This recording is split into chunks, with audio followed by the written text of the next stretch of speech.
Dans nos précédentes chroniques, nous avons eu à dire que l'émetteur a affaire à trois sortes de récepteurs. Il y a d'abord les récepteurs simples.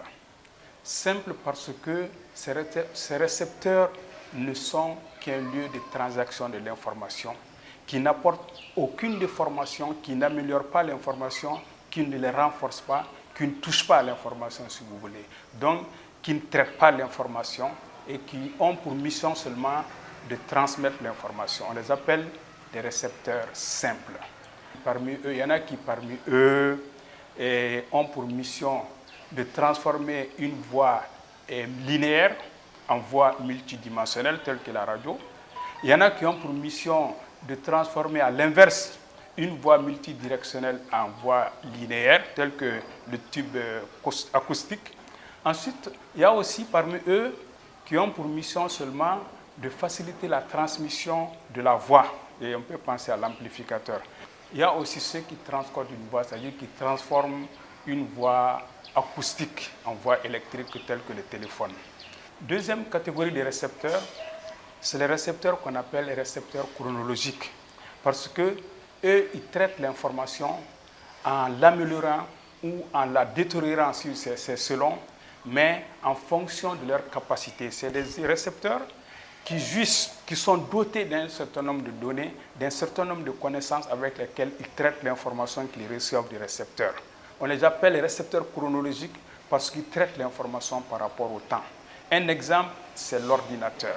Parce qu'un ordinateur, quand vous lui demandez un calcul simple comme 2 plus 2 égale 4, 2 plus 3 égale 5, 4 fois 3 égale 12, l'ordinateur vous le calcule dans le même temps que quand vous lui demandez par exemple de multiplier 1280 par 1250, des trucs comme ça, des calculs complexes ou la racine carrée de 2300, tout ce que vous voulez. L'ordinateur vous donne tout parce qu'il dispose de moyens pour répondre à cette information. Tout ce que l'ordinateur connaît, il le donne en un laps de temps. On les appelle aussi machines chronologiques parce qu'ils ont la capacité de conserver autant que possible l'information. Maintenant, la dernière catégorie des récepteurs, ça c'est le genre de récepteurs qui peuvent être plus instruits comme moins instruits que l'émetteur, plus cultivés que moins cultivés comme l'émetteur, et qui disposent d'un atout que les récepteurs précédemment cités, c'est-à-dire les récepteurs simples, les récepteurs chronologiques n'ont pas, qui sont capables de bloquer l'information qu'on appelle la volonté. Donc, ces récepteurs-là, ils ont une réponse imprévisible parce qu'ils sont dotés de la volonté. Vous comprenez que ce genre de récepteur n'est autre que l'homme, l'être humain. Et là, on entre carrément dans la communication interpersonnelle. L'émetteur est une personne, le récepteur est une personne. Donc, dans ce cas, on est dans la communication interpersonnelle avec tout ce que cela signifie comme difficulté, comme on l'a déjà évoqué dans nos précédentes chroniques, à savoir le système de référence, la représentation de soi.